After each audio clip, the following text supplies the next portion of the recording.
Air raids caused severe damage to Serbian television studios in Belgrade, knocking government broadcasts off air for several hours. The government says at least 10 people were killed. 19 NATO leaders in a well-drilled display of unity. It's the organization's 50th birthday. Somehow celebrating doesn't seem appropriate. NATO's at war, a war it says it must win. The alliance will not have meaning in the 21st century if it permits the slaughter of innocents on its doorstep. This is not a question of territorial conquest or political domination, but standing for the values that made NATO possible in the first place. Tony Blair took part in a formal signing ceremony, but more significant was a statement issued on Kosovo. No let-up in the airstrikes until Mr. Milosevic backs down. But a suggestion NATO is prepared to work with the UN to supervise a Serb withdrawal. Away from the formalities, frantic discussions about Russia's latest efforts to find a way out of the conflict.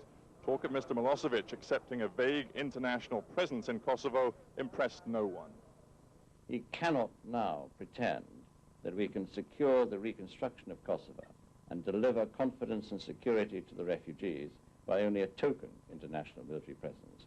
It has to be for real, and to be credible, it must have the NATO major allies in there. NATO spokesman provided new pictures of airstrikes in Serbia. NATO's politicians justified the raid on Serbian TV. These television stations are part of the apparatus of dictatorship and power of Milosevic.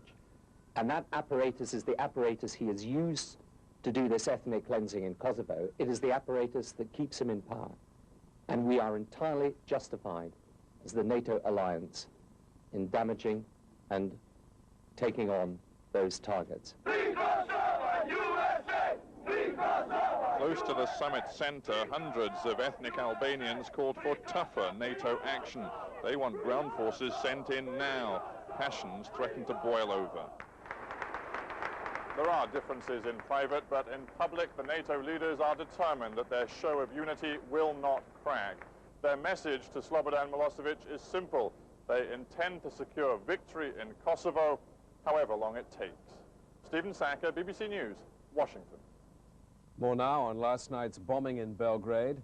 Our World Affairs editor John Simpson has sent this report from Belgrade, which was seen but not altered by Serb censors. The station was hit soon after 2 o'clock in the morning. On recent nights, there have been around 100 people in the building at this time, technicians, journalists, broadcasting staff and others. An announcer had just introduced yet another rerun of an interview President Milosevic had done with a local American television station when the explosion happened and the transmission was cut. The station is right in the middle of a heavily populated area in the center of Belgrade. The rescue services were on hand in a matter of minutes, trying to find survivors in the rubble. It was a difficult and sometimes dangerous job. By the time it was light, the full extent of the destruction was clear. Videotape fluttered from the trees nearby. People who had been evacuated from the television station still seemed dazed by what had happened to them. Several times over the past couple of weeks, there have been stories that NATO might be about to bomb this place. And yet, the television station workers kept on coming here night after night, even though that's the most dangerous time of all. Every time I came here to satellite some material, I'd ask them, why do you still keep coming? And they believed that it wouldn't be this building that was hit, but the transmitter. A government minister, Goran Matic, had arrived to examine the damage. It's stupidity, it's a criminal act, it's act against our people, against citizens, against civilians. But the reason why this was bombed was because, according to NATO, it was a propaganda station, just putting out President Milosevic's propaganda, not giving a fair account of what was happening in Kosovo, for instance, with the refugees. It isn't real reasons, it's lies. There is no any reason to start aggression against Yugoslavia, so there is no any reason to kill civilians on this place. Then we made our way inside the building. This is where the foreign television teams in Belgrade came every day and night to send out their reports. It was also the home of President Milosevic's most powerful propaganda weapon, a television service which assured people that the only crimes which were being committed were NATO's doing, that the clearing out of ethnic Albanians from Kosovo was NATO's responsibility, and that international opinion was increasingly supportive of President Milosevic. The staff who broadcast these things have paid a heavy price for it, including those who scarcely did much in the propaganda war at all. These, for instance, are the ruins of a makeup studio, and the foot sticking out of the rubble belongs to a makeup lady who was on overnight duty. It took some time to get her body out of the wreckage. But even if the overnight staff didn't believe that NATO would hit the building, the management of the television service had made its preparations. At 7 in the morning, Serbian television was back on the air, broadcasting from the transmitters of an independent television station. Soon after 8 o'clock, it had resumed its own broadcasts from some alternative transmitter. The studio was obviously a makeshift one, and the presenter read the news items from handwritten pieces of paper. Altogether, Serbian television had been off the air for little over 4 hours. John Simpson, BBC News, Belgrade. As NATO said that NATO airstrikes alone were not enough to alleviate the plight of the Kosovo Albanians. In an interview with our World Affairs correspondent David Loyne, Mr. Gagitsa said that Kosovo independence was the only solution to the crisis, saying that it would bring stability to the region. He also said that the leader of the Democratic League of Kosovo, Ibrahim Rugova, was being held hostage by the Serbs, and that he feared for his health and well-being. But first of all, he gave David Loyne his assessment of the NATO bombing campaign so far. The situation has deteriorated since the airstrikes, but the deportations of Kosovo Albanians started a long time before that. Since 1989, more than 300,000 Kosovo Albanians have been displaced from their homes. But the killings have only got worse, and there's no sign of an end to the conflict. What can happen now? It's true that the Serbs have intensified their killings. They've taken revenge in the most primitive way. But I believe the airstrikes and the rapid deployment of ground troops would decrease the suffering of the Kosovo Albanians. But why should soldiers from Britain, America, France, Germany, for example, why should they die for Kosovo? First of all, we don't want the soldiers to die. We don't want to cause any casualties. What NATO is doing is trying to save civilization, to do what is human, to relieve the suffering of the people of Kosovo. The world won't stand for a dictator wiping out an entire people. What happens next? If NATO wins the ground war, what they say they want is for Kosovo to be an autonomous republic, still part of Yugoslavia. Could that happen? I think that after everything that's happened, the international community should recognize the will of the Albanians to live independently in the region. It's the only way forward. But after the end of the war, do you think there could be a diplomatic conflict with the NATO governments, the Western powers, who still might want autonomy while you're pushing for independence? The Albanians have been very cooperative with the international community, and if they decide to do something which is against our wish, we still cooperate. I think, though, that the international community will realize that Albanian aims must be achieved. How is your leader, Ibrahim Rugova, now? Is he effectively a prisoner of the Serbian government?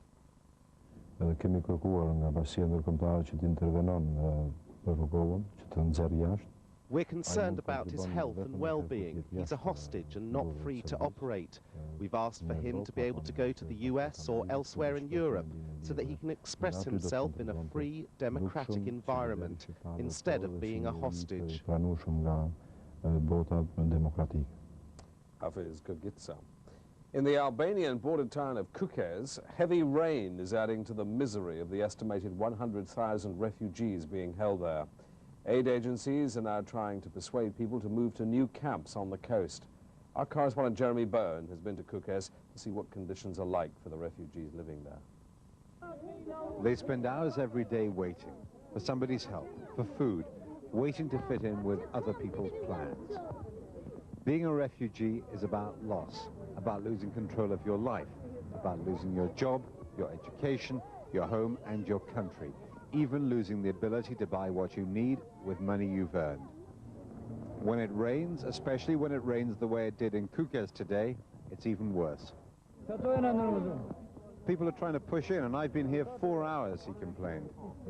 But as you see, the crowd is very big, and you know, they just go, everyone wants to go first. It poured and poured. At one camp, people stood in the mud waiting for their names to be called so they could get their rations. At the next camp, they're fighting the water. The weather here, high in the mountains, is another reason why relief agencies are trying to persuade people to move down to the coast. Being a refugee is miserable enough without all this, and the weather makes it more likely that people are going to get ill with chest infections, flu, and stomach problems caused by bad water. And don't forget, these people are already very weakened by what they've been through. Minera Potachoy and some of her family were waiting for the rain to slacken off so they could finish doing the washing. Minera's sister-in-law was helping. She was just visiting when the Serb police arrived at Minera's house, but she had to go too. It would take all day to tell you about my house, Minera said. It had everything, and we had a brand new washing machine. They went back to their wet and empty tent. Jeremy Bowen. Today's NATO leaders used the same auditorium their predecessors used 50 years ago when the alliance was born. Then Harry Truman promised a NATO that would influence peace not only in the area it specifically covers, but throughout the world. The 50th anniversary summit began while NATO bombs were falling outside the borders of alliance countries in Yugoslavia.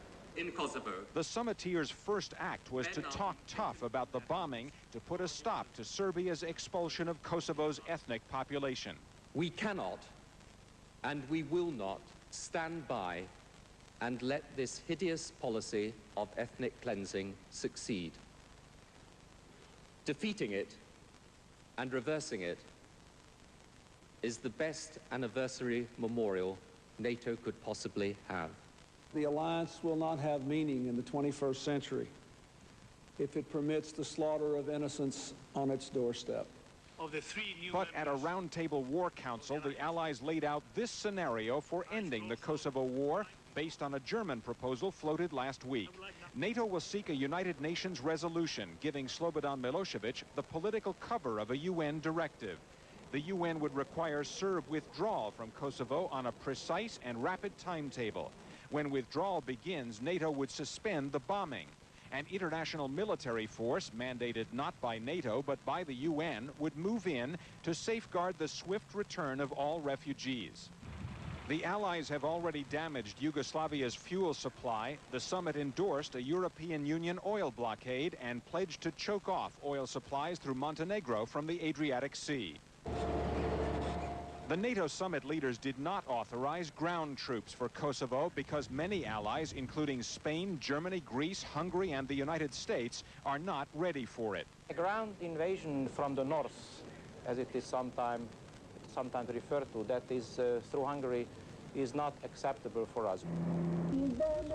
The sound of sanctuary in northern Macedonia, and the sound of need. Some of these children sick, some half dead. Sometimes I carried the children and sometimes I dragged them, she says. And she tells of other children and 2 old people who died in the woods on the way out of Kosovo. This is Lipkovo, a few kilometers from the border, one of many villages absorbing the flood of fellow Muslims from Kosovo. Some on the run for 4 weeks, first fleeing the Serbs in southern Kosovo, many stranded for nearly a week at the remote frontier town of Malina, where Macedonian troops have barred relief agencies. Some say they hiked for nearly a day to get here, Macedonian police herding them off main roads. Okay, can you tell her we're bringing a doctor? Finally tracked down by the UN High Commission for Refugees. These are kind of the fittest. They're the strongest that make it out here, and yet you're seeing a lot of the kids are in really bad shape today. To the west, at Blace, another trainload arrives from Kosovo. While airlifts carry hundreds a day to European countries, here is another 1,000 destined to wait in Macedonian camps. In Lipkovo, that's what these refugees fear, that police will come and take them to camps, defying fatigue for one last rush through the street and refuge in an ethnic Albanian house.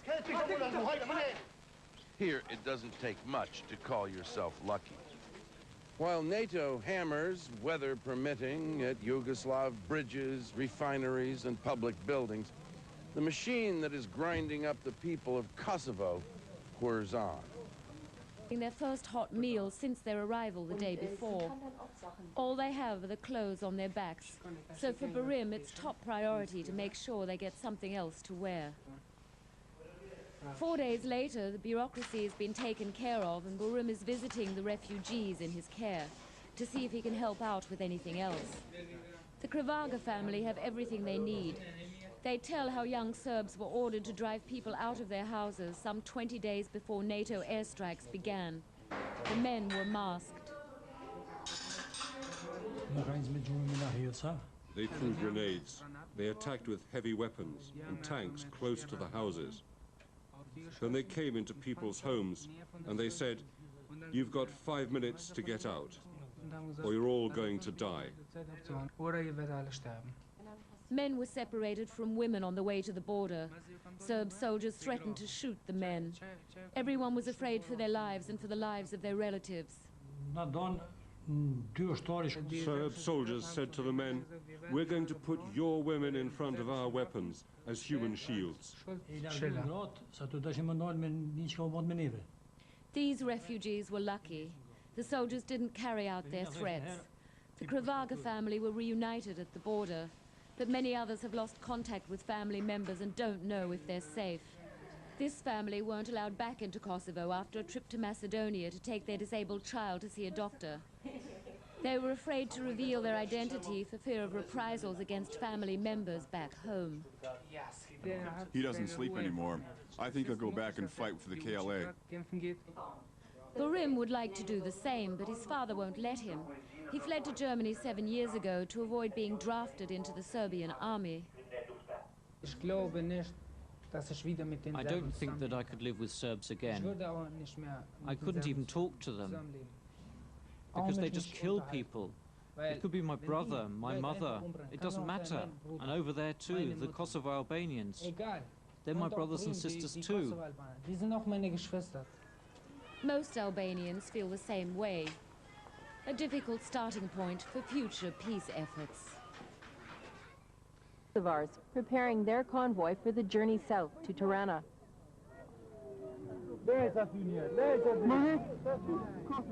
The Gashi and Haliti families had only crossed into Albania at 3 this morning.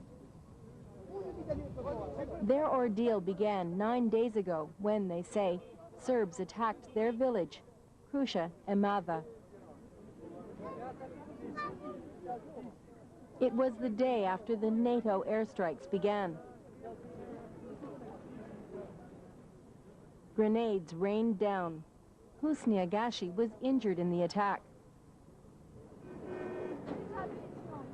Marema Haliti's daughter-in-law was killed instantly.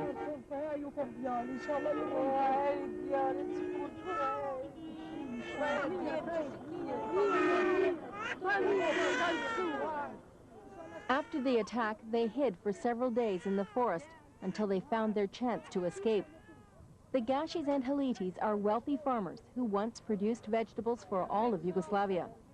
This truck should be filled with their prize-winning sugar beets and peppers. Now it's become their mobile home on their Balkan journey. But next to most, trapped in this colossal exodus, this vegetable truck is a luxury. Durim asks if we can ride south with them, trading our places in the car. And they welcome us. As we pull away, there's room for one more, a 3-week-old baby boy.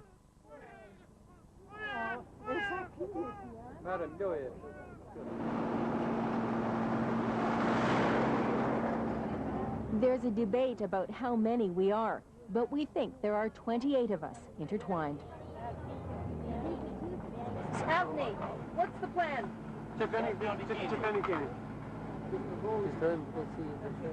Spored të strehohemi, kem ku të futemi kokën, sigurojmë ushqim për fëmijët tonë, për plane tjera të shohim. Avni Haliti is just a year away from university graduation, and if he ever gets to see the day, he'll be an economist. Është vështirë vendosësh në këto momente se çfarë planet mund të kesh. Qëllimi kryesorini është të kthehemi në Kosovë. Sa më shpejt që është e mundur. Kom kreda?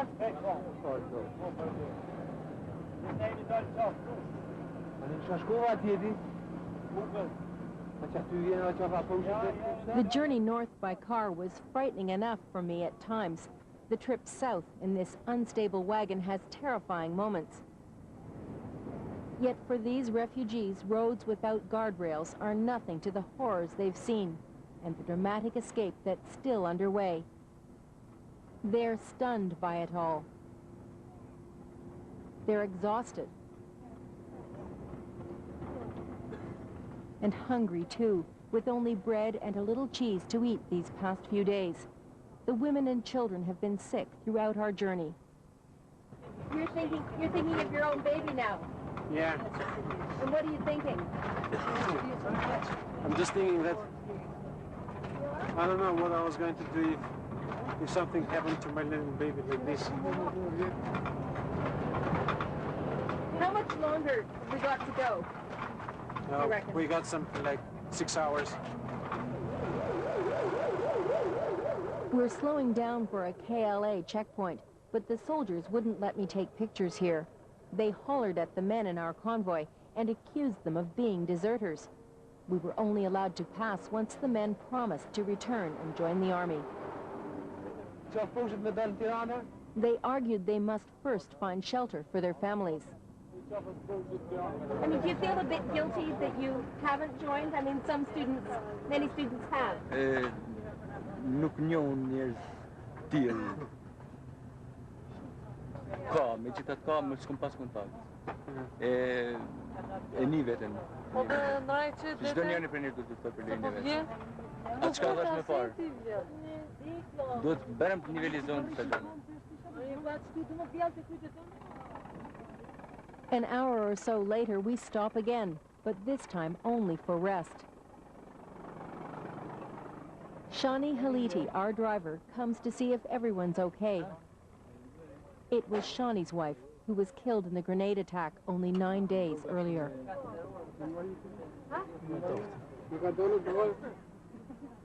Traveling this way is utterly exhausting. They take just a few short breaks, even though it's cold and uncomfortable. They need to keep moving, to put distance between them and what happened in their village. They need to get off this dicey road. What are you making of all this? It's just absurd. It's completely absurd. Do you believe, like they do, that they'll go home again? Yes. Why? Yes. Someday they will go home again. Because it's their land. It's their tradition, it's their culture, it's their life there. What waits for them in Tirana? God knows. Hospitality of the people. But it's the poorest country in Europe. Look where they've come. Well, you probably don't know Albanian saying. They offer their heart, a piece of bread, and some salt. And that's it, which means they offer everything they have.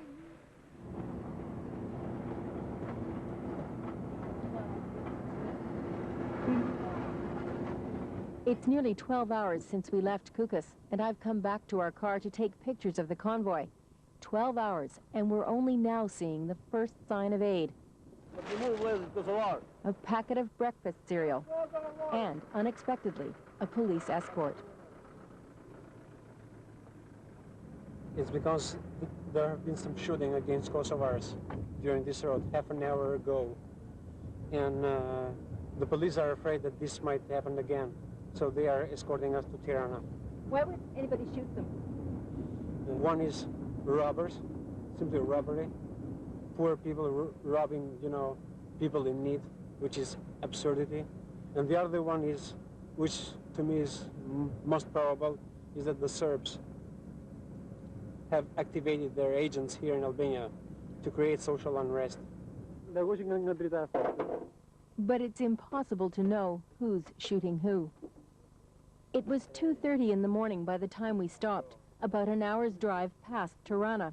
The capital was overloaded with refugees, so the police had us drive on to the port of Durrës, where they finally found a place to camp.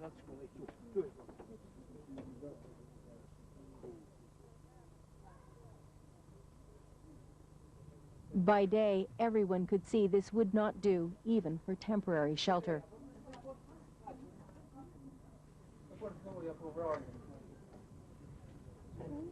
So the Gashis and Halitis, connected by marriage and deep friendship, are forced to make the practical but painful decision to break into small groups to improve their chance of finding proper shelter.